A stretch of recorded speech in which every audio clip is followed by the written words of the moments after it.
smallest act of kindness is worth more than the greatest intention. Khalil Gibran. Welcome to the Guyana Dialogue. I'm your host, Shamiza Ali. Our topic tonight is the state of secondary education in Guyana. The Guyana Dialogue is being sponsored by a coordinating council of Guyanese based in the US, UK, Canada, the Caribbean, and Guyana. Funding support is by well-known philanthropist Dave Narayan from Dave West Indian Imports. Please welcome my moderator for tonight, Dr. Tara Singh. He is a distinguished political and social scientist. Thank you Our very much, panelists Lisa. tonight are Dr. Muniram Budu and Dr. Ganga Ramdas. Hello, Our Shamiza. guest Hello, tonight, viewers. welcome, Dr. Tara. Our guest tonight is the Minister of Education, the Honorable Priya Manickchand. Welcome, everyone. Thank you very much. Good evening, everybody. All Good right. evening. Good evening. First, let us apologize for this late start. We had some technical issues which has just been resolved. And thank you for your understanding. Now it's a pleasure to have the Honorable Minister of Education, Priya Manickchand, with us today. I know she's extremely busy like the other ministers. Most of the time they spend in the fields taking government to the people. We have been trying to get her for a long while, but because she was engaged and got to travel through the country, we couldn't. So we are thankful that we have her here tonight. Before we start, I know our topic tonight, we can focus primarily on secondary education.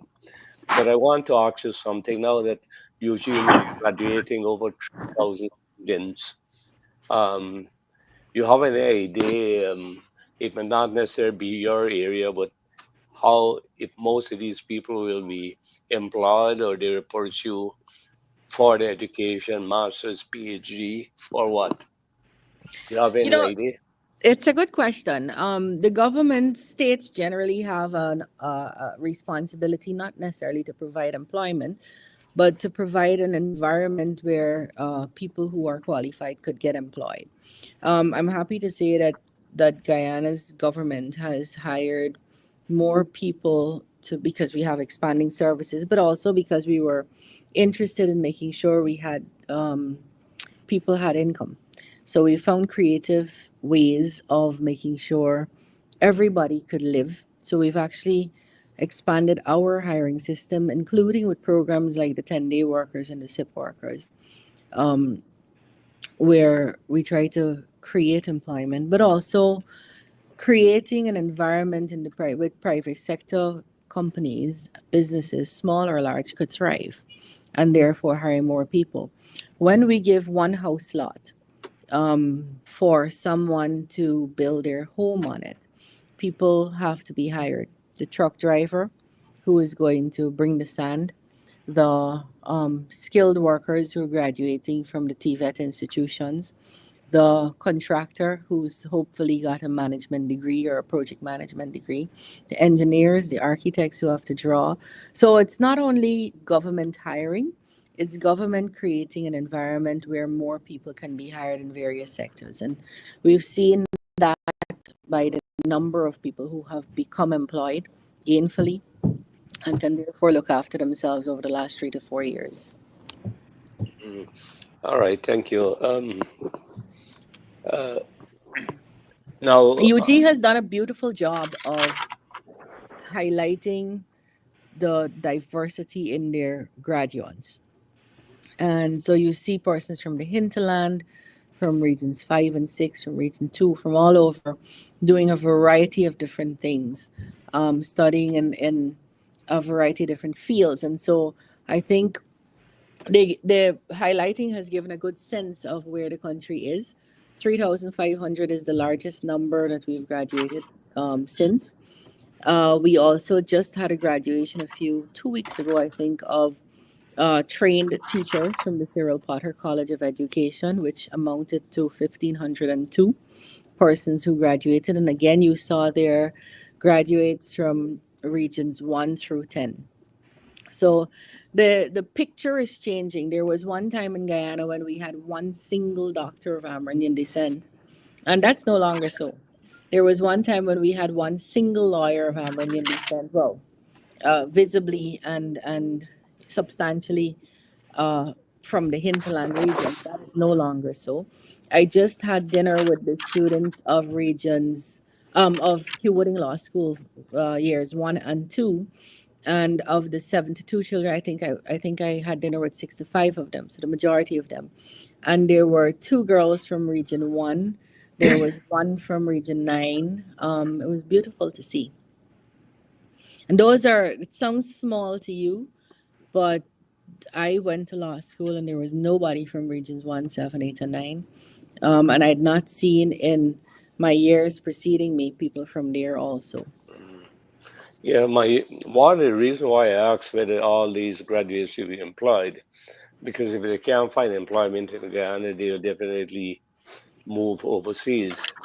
Because the UN study showed that most of the graduates at the tertiary level would have left Guyana and migrated overseas. So, Well, two things there, Dr. Tara. Some countries made it unconscionably easy for graduates to leave without reinvesting back in the country and in training people. And a lot of places where graduates left based on their graduate degrees, they weren't able to go and use those skills in those fields in those countries. So they were allowed to self sponsor, say, to North America or a country in North America as an engineer, but they weren't allowed to go and work as an engineer when they got there. They had to go back to school and so on. So it, like I said, might not have been, a fair practice either to the country as a whole or to people who left thinking they'd be able to get jobs in those countries. And I think, you probably know this better than me, but it's not been easy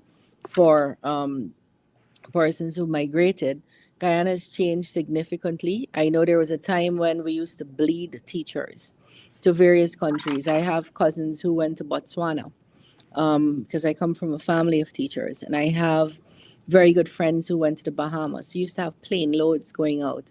We don't see that now. We're not seeing that in the country right now. In fact, what we get at the Ministry of Education is teachers coming to us to say, I'm returning and I want to reconnect my service so that they have a continuous service. So we're not seeing a mass exodus. At the same time, with the world being the global village that it is, there are some skills that people would find more useful and would get more experience in countries that are using those skills more. Marine biology, or if you want to go to space and work on building a rocket. And so there are different ways and different reasons people leave. I'm not saying people won't ever leave, but I think it's with the connectivity of the world, we should expect that people will.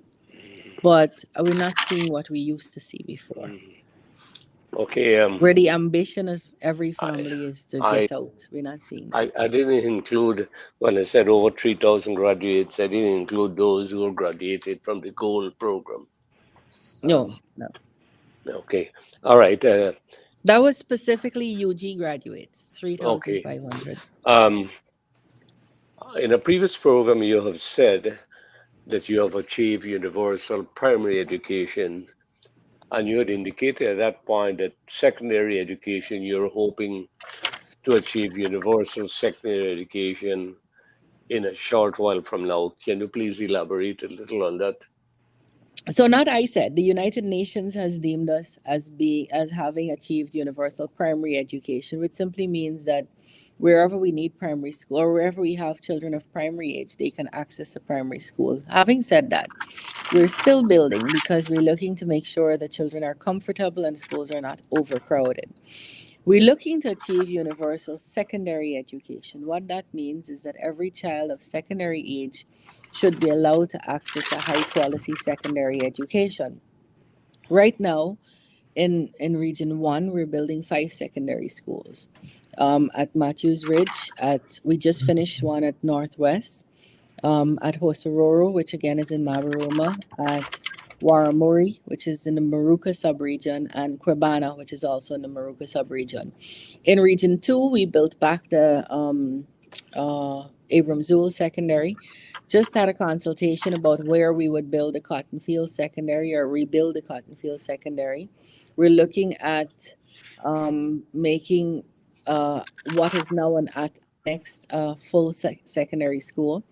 In Region 3, we're building a secondary school at Tushen. I just turned this on this afternoon for one on the West Bank at Neems. It's going to be an 800 children school costing us about 1.3 billion. And we're looking for land to build at Vreden Hoop. In Region 4, we completed the Good Hope Secondary, Yarra Secondary, and we're about to begin two buildings at Prospect, two secondary schools, and at Caneville, both on the east bank of Demerara. In Region 5, we don't need secondary schools. We might need some transportation. In Region 6, we began construction at Oriala Secondary. In Region 7, we're building at Jawala, at Karau, at probably one more in the Upper Mazaruni. We're reforming and rehabilitating all the dorms currently in the region. In Region 8, we're building three secondary schools, one at Monkey Mountain, one at Kopinang, and one more, three secondary schools. And in Region 9, we're building six secondary schools, one at Tapachinga, which is in Lethem. The president turned the sod for that 2 or 3 weeks ago. One at Mawaranao, one at Napi, one at Masara, one at Karasabai. The president visited that recently also, and one more in the region. And in Region 10, we're going to rebuild from scratch the Christianberg Secondary. We're also building in Georgetown, rebuilding the St. Mary Secondary, Christchurch Secondary, and we've extended a whole set of schools. So that takes us to about 26 secondary schools that are currently under construction. And that sounds like, it's 26, it's not that large, but I'll give you a couple of stats so that you understand the magnitude of what we've undertaken in a very short space of time.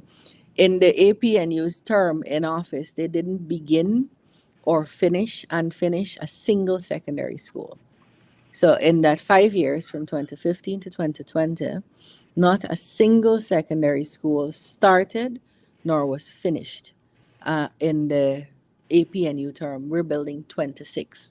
From 1992 to 2015, when we left, when we came in 1992, there were three hinterland secondary schools: St. Ignatius, Bartica, if you consider Bartica hinterland, it really is not, and Mabaroma Northwest Secondary.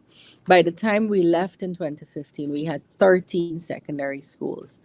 So even with no money, with malnutrition, with maternal mortality high, with the highest debt at 97 cents for every dollar that we were paying at that time, the PPP government still found money to make sure we built 13 more secondary schools than we found in the hinterland communities. So it is what we do when we're in government. We make sure whatever resources exist, everyone gets a little bit of it, and a lot is focused on education. When we came in 92, about 2% of our budget, 2 to 6% was being spent on education. By the time we left, it was 15 to 18%. So there's always been a different emphasis by us on education. Thank you. Just before I pass you on to Professor Boudou, just if you can indicate if you have enough teachers for these schools that you're building. So it's a good question. We are training more teachers numerically and qualitatively than we have ever trained before. So in 2020, when I came into office, we had just over 10,000 teachers. We now have over 14,000 teachers. And we are training more than we've ever trained. So historically, CPC would be able to graduate just about 535 teachers a year. That's the maximum number they were ever able to graduate. We've expanded the college in many different ways, by going online, by creating new satellite centers across the country, by staffing them differently, by allowing more teachers to join the program, and by insisting that if you're going to teach, you have to be trained. So that's our policy. We're not letting untrained teachers stay in the system for too long. And so last year we graduated 1,778 teachers. This year, we graduated 1,502 teachers. So we have a numerically larger amount and more trained teachers in the system. Do we need more? The answer probably, not probably, the answer is yes, particularly in the specialized areas. We're going to launch very soon health and family life education as a major. We just launched, we just graduated our first batch of special education needs teachers. We didn't have that as a program before. Um, so teachers like for PE and music and some of the TVET subjects are in that are in demand are in short supply, and so we have to keep training. We believe our class sizes simply because of the numbers have reduced, but you still see that it's an imbalance in the reduction.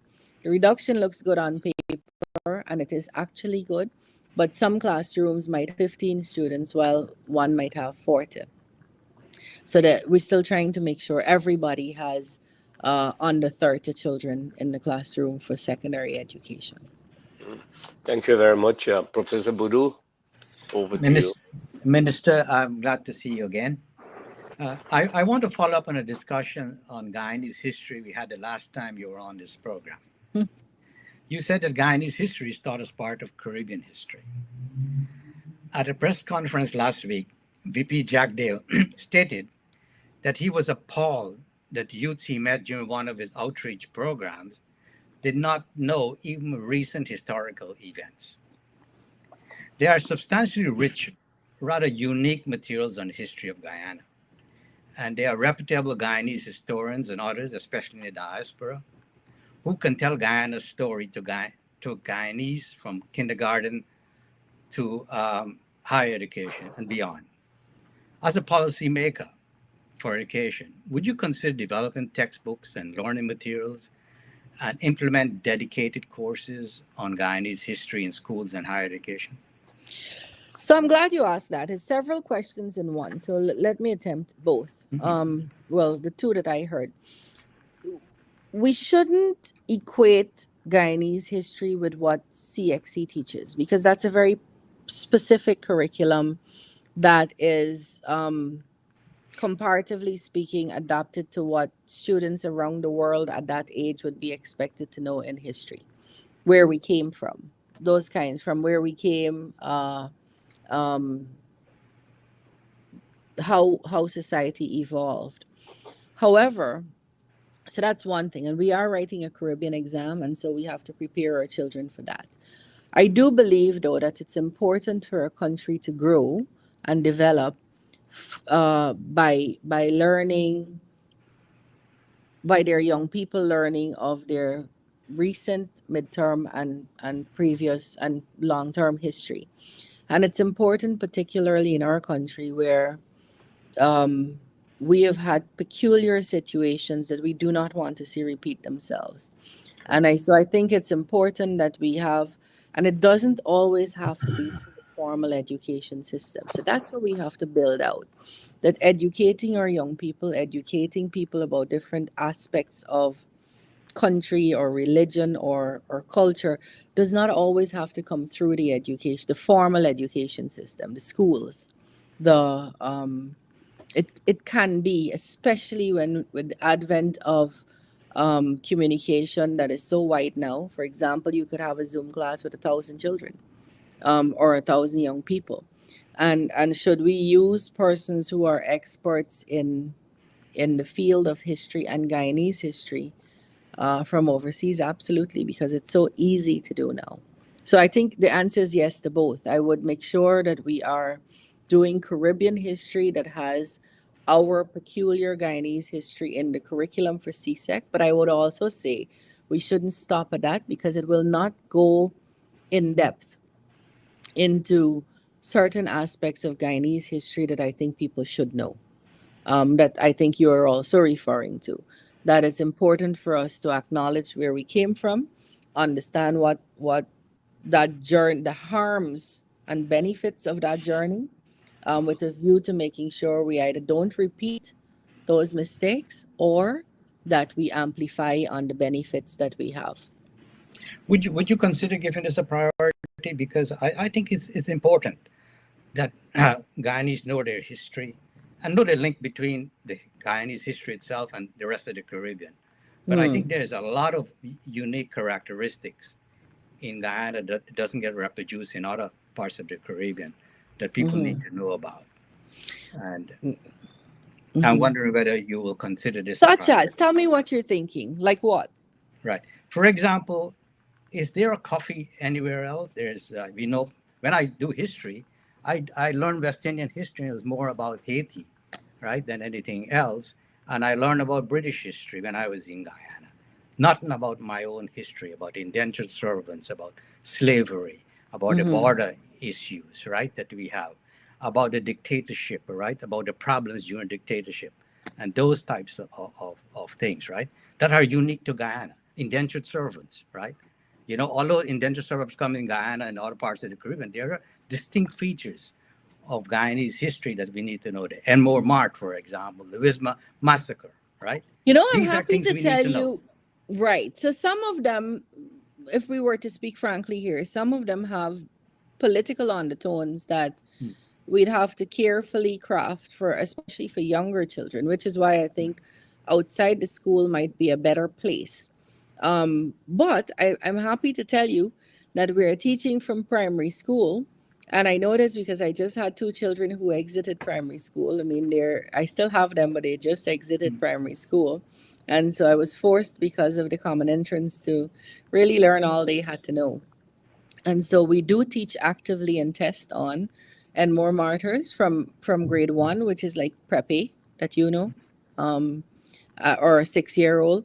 We teach about the entire, all the ethnic groups, where you came from, why you came here, which years you came in, what did you contribute when you came.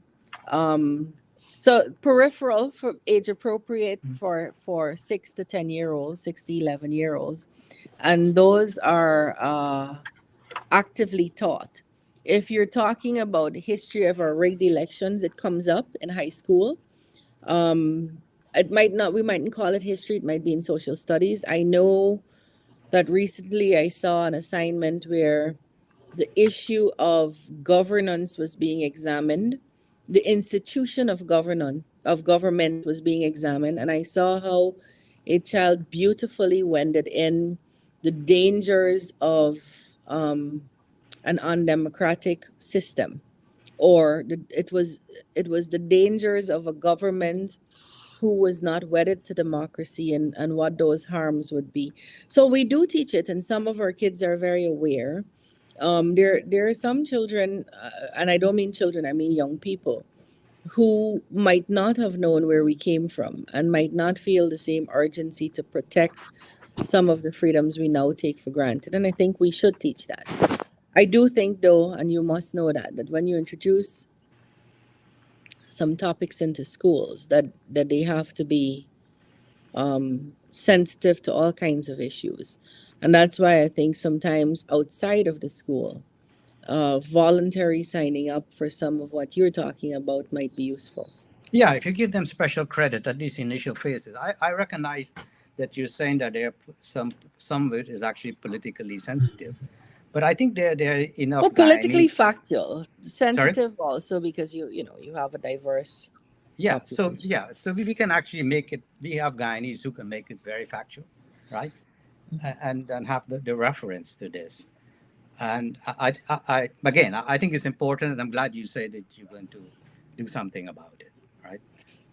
And I think you know best how you can do So this. we could talk after the program about how to have some of those going. Yes, I could suggest some things to you. Right. Another topic I raised with you the last time was AI in education, because I know this secondary education is important in there. There are many things in AI that at the moment are hyped, but we know reasonably well that AI will dramatically impact how we learn, what we learn, and how we teach. The role of teacher will definitely change. What step have you taken or plan to take to reimagine education to foster creativity, innovation, say lifelong learning, and well-being? Well-being is important using AI. It's a very good question. It's one that's being examined in conferences around the world. So the world still hasn't decided how they're going to use AI in education. Their entire convocations, setting up gatherings all over, particularly in Latin America, I see us being invited to quite a few, and I know we've attended a few from the technical level about how AI would impact education, how it can be used, what the harms are, how do we ensure we have originality in our work, and all of that. At this moment, Guyana has allowed teachers to do lesson plans through AI. We have, I am aware that there have been forays into the examinations department about how AI could be responsive to setting questions. I am aware that some teachers have begun to use AI in their classrooms to indicate to teach children that it can be both harmful and useful. But we haven't fully incorporated. I don't think anyone has. I think we're still studying. We are very sure it's here to stay, and that it'll have great benefits. But there are also some drawbacks, and so we are looking to make sure when we do implement that it is done with as many as we know, um, fully informed with whatever information we have at the time. We're not unaware that this is not something we're not going to be able to run from this. In fact, I was very pleased that the president was the feature speaker, our president, at the last CXC Summit of Ministers of Education of the region. I think it was about 2 or 3 weeks ago in Trinidad. And the whole issue was examining how AI and technology can be incorporated into the classroom. So we know a couple of things. COVID taught us all that the premier way of delivering education remains a teacher in front of the classroom.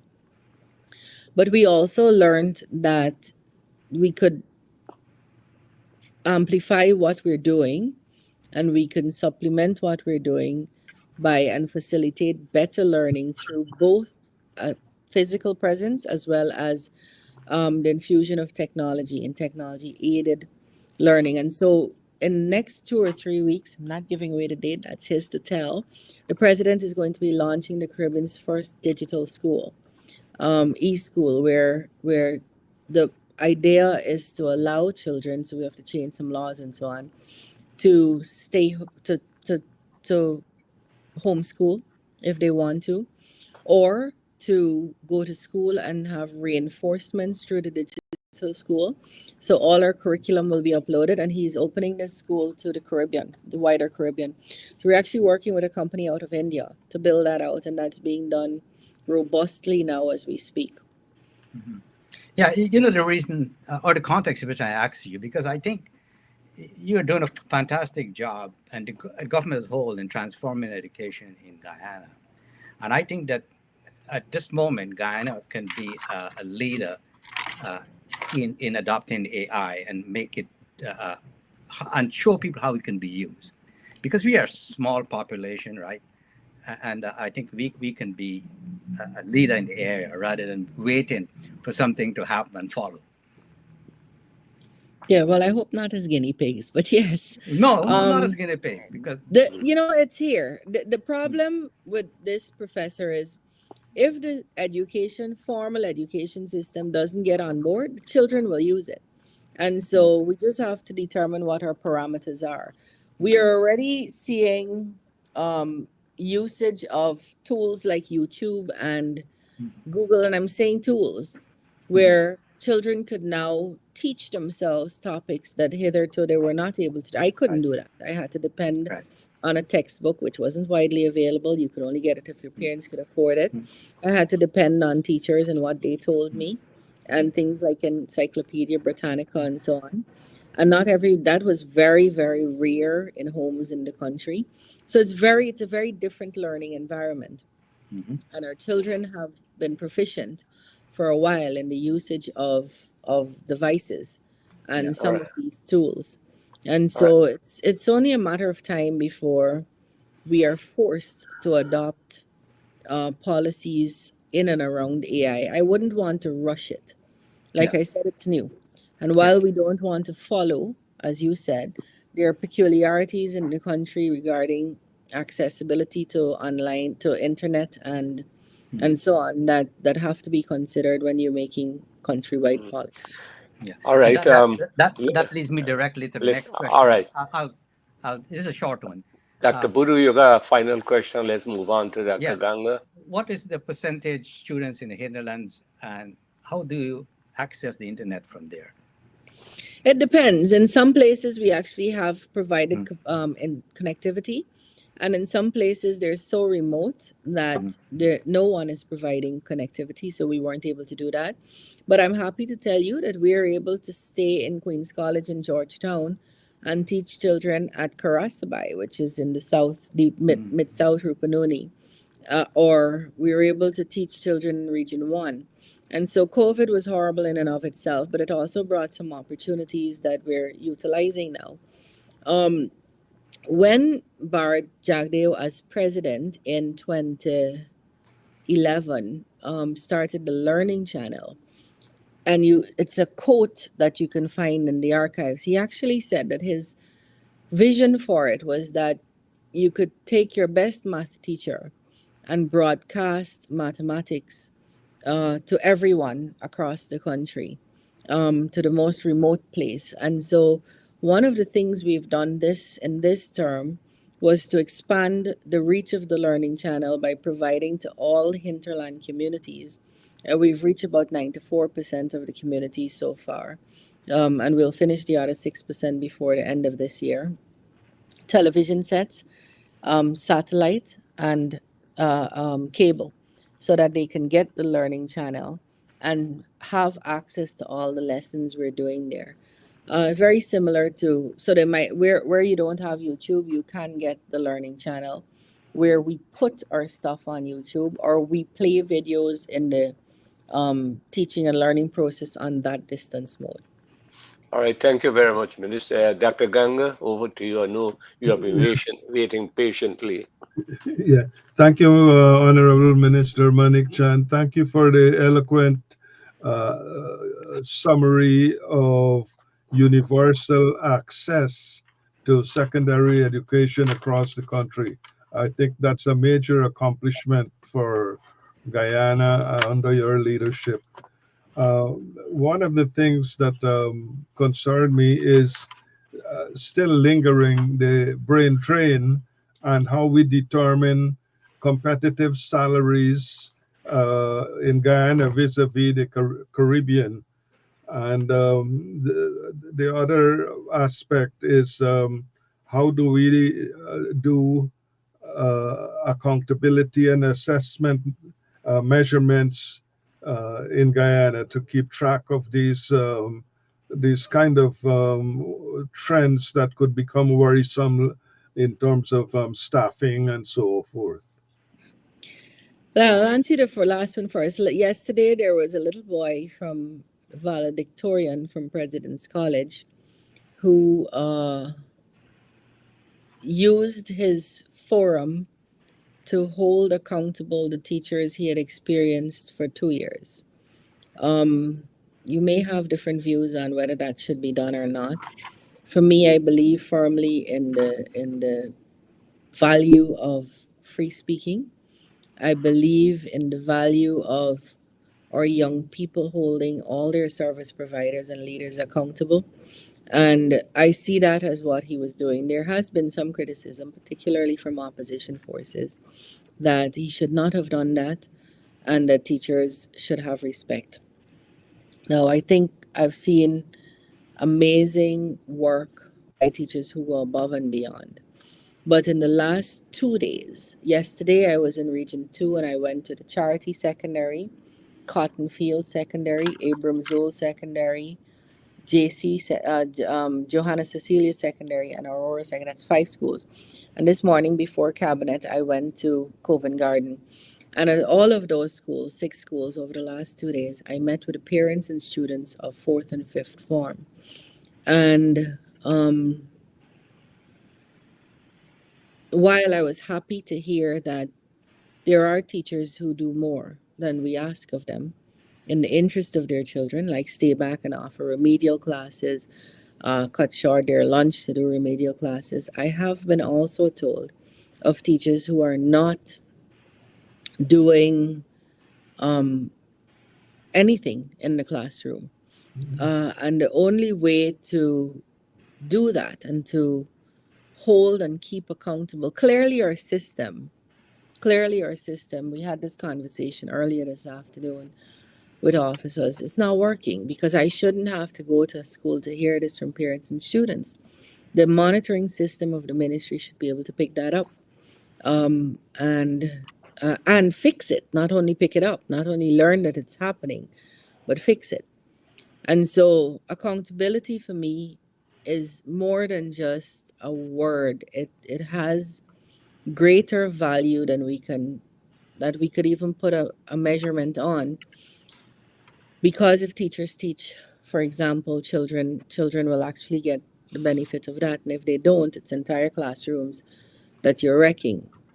So I believe we have to be accountable. I think we have done a good job of, and I think I can say that with objectivity, of leading in a way that show people that we are accountable. We do answer. We are out more than in, talking to people, hearing from them, and accounting to them about what we want to do, what we have done, what the progress is, what the impact is, and hearing back from people their view. One of the reasons I was in Cotton Field yesterday was to consult with the population there, both school population as well as community population, about where we want to build our new Cotton Field Secondary School. That is being true to our constitution, which says that where we have stakeholders, we must consult with them, Article 13, before we make decisions that would affect their lives.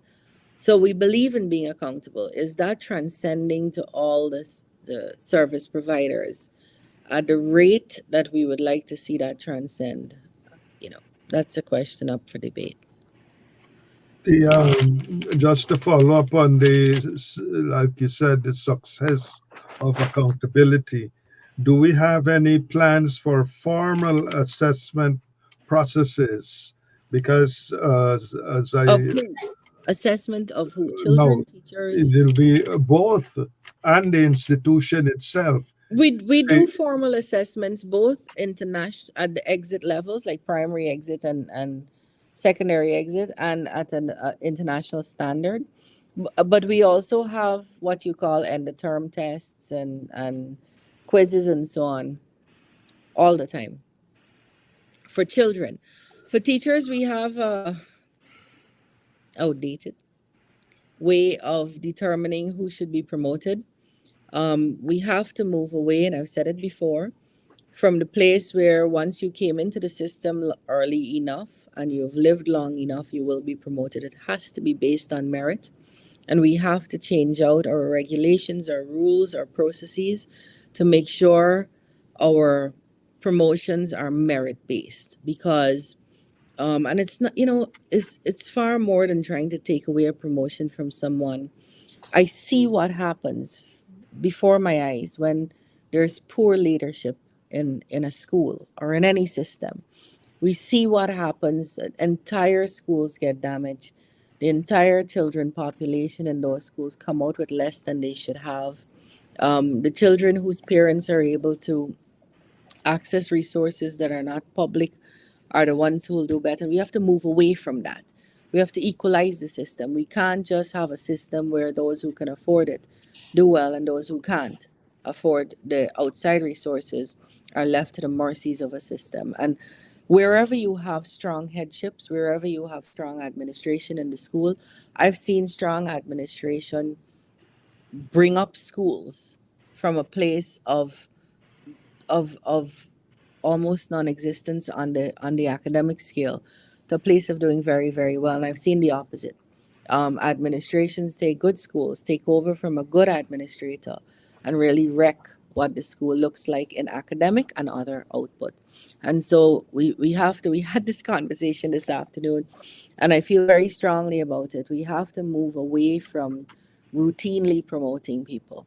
You have to earn your promotion by the acts you've done. And it should not be based on how old you are, because we have some younger people doing very, very well and wanting to do well and have qualified themselves to do well. And it should not be based on what it's based on now. It's outdated and it does not meet the needs of our system. So we're So looking at that. so that's a big plus there, to have formal assessments and to be able to use it both at the teacher's level and at the student level, and in terms of the curriculum and the resources that are being provided to implement the school's curriculum or the national curriculum.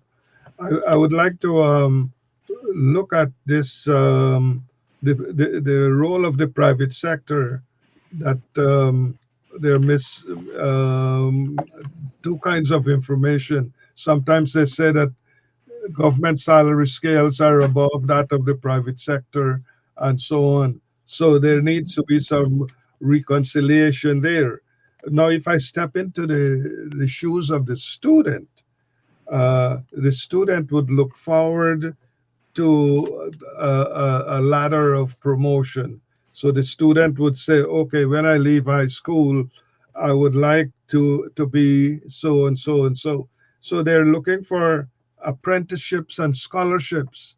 And that's an important set of tools or opportunities that we can use to help the students to motivate themselves and prepare either for higher education or the labor force. So how do we keep track? Can you comment on that?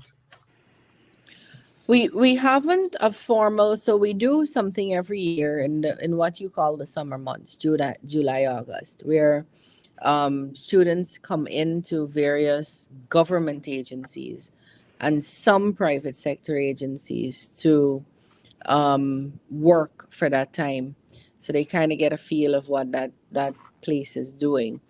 We don't have, and I think it comes down to having not wanting to overblow uh, salary pay book, pay sheets, and so on. We don't have an official apprenticeship system. The University of Guyana, for their civil, mechanical, and those programs, they have to do 2 years at UG and then go work 2 years somewhere. Well, sorry, 1 year somewhere, and then come back to finish off their university degree. That is not UG finding the person, the private sector place for them. It would be students who are to find that. All of our TVET institutions have embedded in them apprenticeship. So we buy furniture, for example, from in large measure from our TVET institutions where the students make them. If you can pull up, if I had someone who could do that for me, pulled up where we could pull up a few weeks ago, maybe 3, 4 weeks ago, I went to visit a fellowship practical instruction center at the Willem on the west coast of Demerara. We commissioned that school, and the furniture there, the food there. It's a practical instruction center. The shoe racks, all that they were using was made by the students. The circuit systems for electricity, and that's what we're doing at all our TVET institutions. There's built-in apprenticeship programs through those. For high school children, we don't have formal apprenticeship with private sector persons, and we have some limitations regarding what age children could work at without it being child labor. So we don't have at a high school level, but we do at all our TVET institutions. That sounds good. But what I would like you to comment on is, how do we break this down by institution? I've seen wonderful things if we look at the institutions.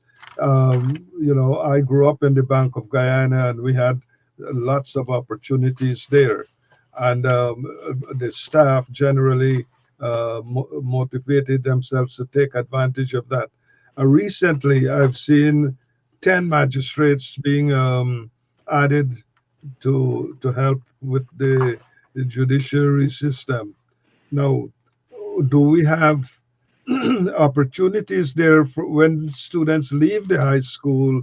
They can go in there as clerks Oh to yeah. serve. So there's no we don't have a formal engagement. So I thought you were talking about our institutions. For example, Carnegie has own its own restaurant where students work there and earn also.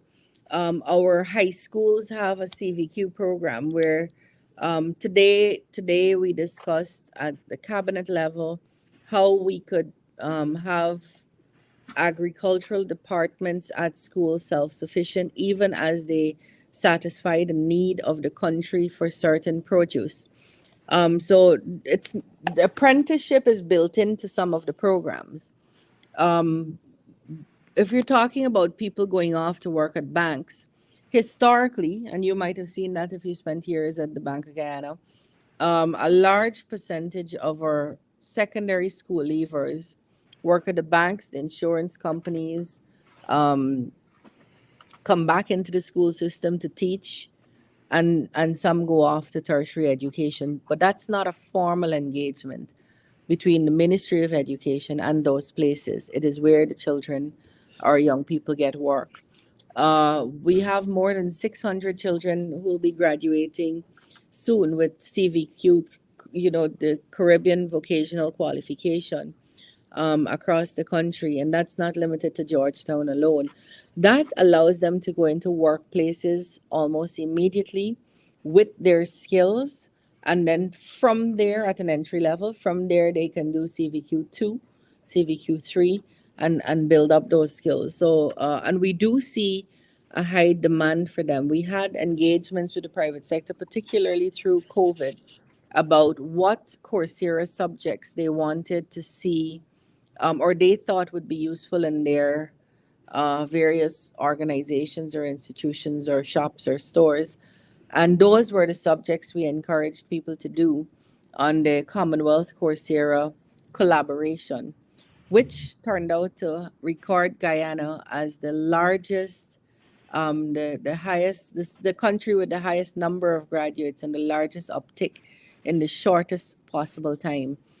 So it tells you our country's appetite for training and continuous training and lifelong learning. Up to today, I had someone messaging me about how those can become formalized for use in the system. That's Coursera certificates.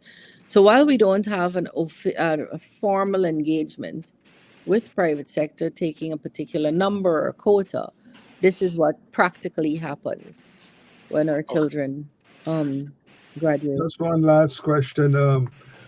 Can a student leave high school and go back and teach in the high school? Yes. So we have some of that. Can they go back and teach forever without training? No, because we said every teacher who wants to teach must train. But they can teach for a few years, 2 years, um, while they are either studying themselves or doing gap years. We have actually found that some of our student teachers are effective because they communicate well with children and that they are very au fait with the topic given their freshness of having studied it themselves. So I've seen that myself. We ourselves benefited from that when we were younger, where persons just exiting Cape would well, it would have been Cape at the time, just exiting A levels, would come back in and teach. I remember my chemistry as well as my physics teacher at in third form were both former students who had just finished A levels and come back in to teach us. And I felt like they made me do science because they were good to in explaining and dealing with and so on. All I right. might Thank you. add just one And in the last comment. hinterland communities, it's Oh, hold actually necessary Yeah, on. I because of might the dearth just of. add that I left high school and went back and taught at Covent Garden Secondary I was math, there today, this morning. math, chemistry, physics, biology, and Spanish at that high school. How And Okay. long did you teach for? I taught for about a year plus because from there I went to the Bank of Guyana to work. More lucrative, right? But prior but prior to going to Covent Garden, I was at the Statistical Bureau, and Mm. then I left that job. I went Okay. into teaching. Okay, thank you, Dr. Tao. All right. Thank you, Miss. This before we close, do you have an idea how many students you have in the higher in secondary education at the Yeah, public so in level? in in secondary public schools, we have just over 54,000 children, and yeah, so secondary just over 54,000. 54,000. Mm-hmm. Um, and how many teachers in the secondary system? Yeah, do you have that figure? Teachers in the secondary system. Um, I think of our 14,000 teachers, the majority of our teachers are in primary. We have about 6,000 plus secondary teachers. Second teacher. Are any teachers in the Remember, teachers in secondary are specialized. So you'd have a math teacher, a home economics teacher, rather than the Mhm. primary school where But the one teacher teaches so everything. all the teachers in the secondary system are qualified. Or getting qualified. So we currently have in the system 100% of our teachers are either trained or in training. We do, sorry, it wouldn't be 100, it would be about 98%. We have a couple of teachers who have been teaching for, by a couple, I mean less than 200, who have been Mm. teaching for the last 30 years. They did not get trained, they don't have degrees, and they're about to retire 2 3 years. The program of study will actually take longer than their time for retirement. And as a matter of being humane, we are not putting them off the jobs because they have served this nation. Mm. And these are particularly teachers in the hinterland. There are 5,000 secondary teachers. I said around 6,000. I'd correct it to say around 5,000. Mhm. And Um, yeah. okay, finally, Dr. Budu, you want to make a final comment? Well, Because we yes, one final comment. I like the idea of performance based metric for promotion. I'm glad that you're serious about it because even as a full professor, I was evaluated like other professors, evaluated by a student on my quality of teaching. I was peer reviewed every year by my department, by the college, by the university before you get any increase in pay yearly, right? That doesn't include promotion. Promotion is a special. So I'm glad that even at that level that you're talking about, that is be performance based. Mm. Mm. Dr. Ganga, your final comment? Yes, do we have online or can we purchase a comprehensive syllabus for the secondary education? You know, It's like the all online. So if you're looking for CSEC, which would be managed by this Caribbean Examinations Council, it's online at their website. We have also shared it on our webpage. And so you can access that very easily, subject by subject. So you go to cxe.org and you'll get those syllabi. And then our lower grades, we have those also on our website. thank you for that. Okay, Minister, you have an idea how many graduates you produce through the Tibet system on an annual basis? On an annual basis. We have about 13 TVET institutions. We've just added two, and we have three more to add on a large basis. I mean, very state of the art kind of institutions. And we just started one at Northwest in Mabaroma. I just opened one at Fellowship. There's one in Bartica. There's one in St. Ignatius. There's one at Hope Town. There's one in Better for Walking that we're opening. Prior to that, we had opened a Lenora Technical Vocational Education Center and Myconi, and we had already existing in regions 2, 6, and 10, as well as Georgetown. On an annual basis, how many do we graduate? So this is hard to say for this reason, off the top of my head. Um, you can leave year one with certain certification. You can leave year two with certain certification. So I'd have to disaggregate that for you, and I never like giving you Mm. numbers that Okay. are not accurate. All right. Thank you very much. Shamisa, do we have any time for question and answer? We have a few questions Dr. Okay, go Tara ahead. Go will ahead. ask. Proceed. This question is from Marcina Ramertan. She says, Minister, please, pleasant evening. Can you look into why John Moore Liverpool is taking over 4 months now to send our master's certificate? Who? John Moore's Liverpool. John Moore, Liverpool. Is that a program on I'm goal? not sure. I Marcina, don't. if you're watching, can you give us some clarification as to what exactly, or where exactly are you looking for? But she's asking something in regards to their master's certificate. Mm. I can have a look at it afterwards, but it's a little bit of a vague question. If it's Mhm. an arrangement she has herself with the university, because there's no John Moore here, so it must be an overseas university, perhaps an online kind of course. Well, If yeah, I think if goal is, I think the response was goal UK. goal at John Moore, I can ask. I don't know right now why that is. So I'm And writing then, it down. and I can send more information for you too as Sure. I look back at the program.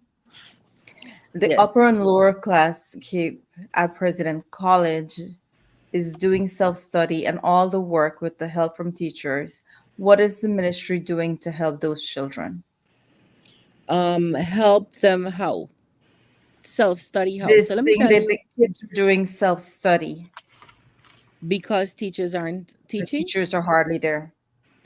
So that was the complaint of a student yesterday at his graduation. So I am aware that the ministry staff is listening to this, because I know that.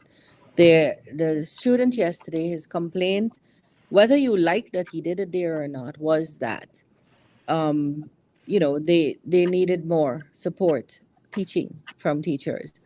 And so we are going to, um, if you can give the, if yeah, I'll look for the comment, but it's something we have to look at, so we can't brush that under the carpet. Like I said, I visited 6 schools over the last 2 days, actively, not just popped in and popped out and had a photo opportunity. I mean, I spent time explaining what we were trying to do with our mathematics intervention program and listening to parents about what their challenges are. Uh, and so the issue of teachers not teaching has to be looked at. It has to be dealt with, and we have to make sure that's not a widespread something. And if it is, that we're addressing it. Look, there's Thank you. very little else that is sacred, but if you're going to take a job to teach and you are going to get paid for it and you're going to swear in an oath, I saw teachers take just 2 weeks ago, that this is what you will do to the best of your ability, then we have to get it done, because too I, many children suffer when you don't. I agree. This question is from Ramona Bear Karim. She says, what is the ministry doing about school dropouts? I heard of some cases here in Leonora. The full stories of these young boys are alarming. Yeah, we have gotten some good reports internationally about lessening dropouts. So when COVID happened, the worldwide prediction was that um, countries would see remarkably large and startlingly large numbers of early school leavers. They dressed it up. They meant dropouts. I'm very, very, very pleased to say that while we have not made the zero, we have been able to stem that. It was a prediction. All of the studies during COVID said that was going to be something that happened, and learning loss was going to be something that we could not prevent. And I'm happy to say that we have not seen the kind of dropout phenomenon that was predicted, and that didn't happen by accident. The government has been clear that we're going to support parents through cash grants. We're going to give large investments to parents through textbooks and other resources that we were going to invest in, and we have done that. Putting counselors and guidance and counseling officers and social workers into most of our high schools. Where we simply don't have that skill. That's why they don't have. And that has seen us not suffer from the predictions that even first world countries have realized post COVID, the predictions of the various studies. So we don't have the numbers we have now. To Ramona Karim, I would say even one is one too many, and I'm glad that you're concerned about whatever you see in Lenore and that you're raising it here. That's good citizenship and citizenry, but we don't have the numbers that we had expected. I am going to have someone look at Lenora particularly. I'm not sure if they're dropouts. We have a dorm in Lenora, a dormitory, um, where or the children from the islands in the Essequibo River come out and go to Lenora Secondary because they don't have secondary schools and the population is too small to take off secondary schools. So we'll have to check and make sure it is dropouts and not young people who live in the community that may have a little bit less supervision than the regular home. Thank you. This question is from Daniel Harinarayan. When will the salary, I'm not sure if it's normally between education officers and teachers will be addressed? Right now on HOD are getting a higher salary with allowances than education officer with the same level of qualification. The EO is the supervisor. Don't mention the HMS salary of grade A school. Yeah. Sorry, it's a little bit. So I understand what they're saying. They're saying that the person who's supervising them they're getting more than the person who is really supervising them. And it is a concern we have raised with the relevant authorities that deal with these issues. Unfortunately, we don't get to the Ministry of Education or indeed any ministry to set prices or salaries higher. I don't know that it's necessarily true that an education officer is earning less than an HOD.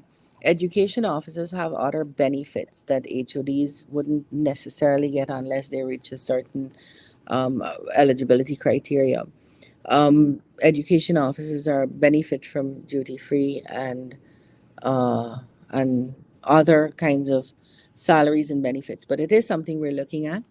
There was one time, and that has changed now, where people didn't want to come to our NSERD, which is our nerve center, because their salaries would be stagnant and they'd be able to make more as head teachers.